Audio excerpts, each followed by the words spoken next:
Halo, perkenalkan saya Muhammad Fadilah dengan NIM 2020-31108 dari Fakultas S1 Teknik Informatika, Institut Teknologi PLN.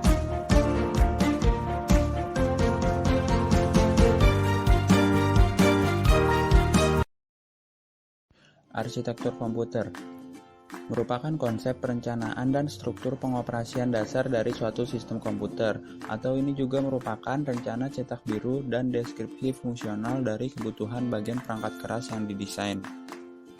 Sedangkan organisasi komputer adalah unit operasional antar komponen penyusun sistem komputer dalam merealisasikan aspek arsitekturnya. Selanjutnya, arsitektur komputer berkaitan dengan atribut-atribut sistem komputer yang terkait dengan pemrograman. Contohnya adalah set instruksi, aritmatika yang digunakan, teknik pengelamatan, dan mekanisme I/O atau input-output. Sedangkan organisasi komputer berkaitan dengan unit-unit operasional dan keterhubungannya yang merealisasikan spesifikasi arsitektural. Contohnya adalah teknologi hardware, perangkat antarmuka, teknologi memori, dan sinyal-sinyal kontrol. Sehingga dapat diketahui, organisasi komputer dan arsitektur komputer mempunyai suatu keterkaitan, yaitu sebuah rancangan pada arsitektur komputer bisa direalisasikan jika terdapat organisasi komputer. Setelah kita mengenal arsitektur komputer dan organisasi komputer, sebenarnya komputer itu apa sih?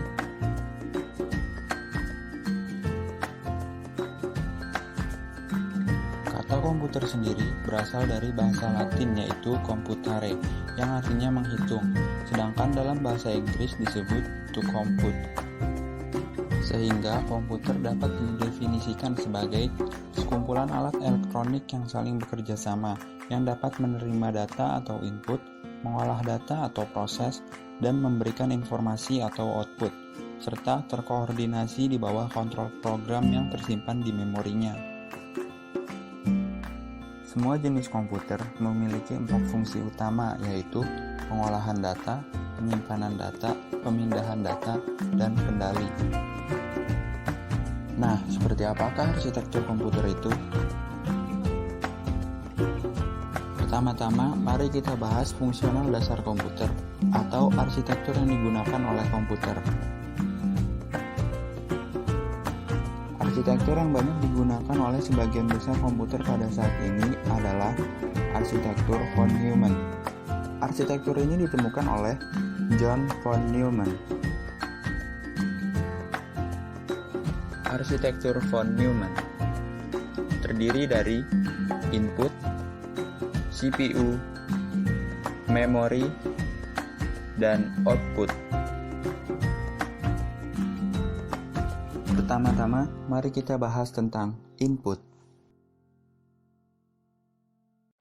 Input adalah perangkat keras komputer yang berfungsi sebagai alat untuk memasukkan data atau perintah ke dalam komputer, yang nantinya akan diolah menjadi informasi oleh CPU atau prosesor.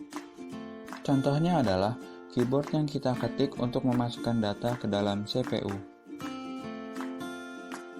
Yang kedua adalah CPU. CPU. Setiap data yang masuk ke dalam CPU akan diproses oleh prosesor. CPU merupakan otak dari sistem komputer. Di dalam CPU terdapat 2 fungsi operasional utama, yaitu Arithmetic Logical Unit sebagai pengolah data dan Control Unit sebagai pengontrol kerja komputer. Yang ketiga adalah memori. Memori berfungsi sebagai penyimpanan data pada sistem komputer, seperti RAM dan ROM.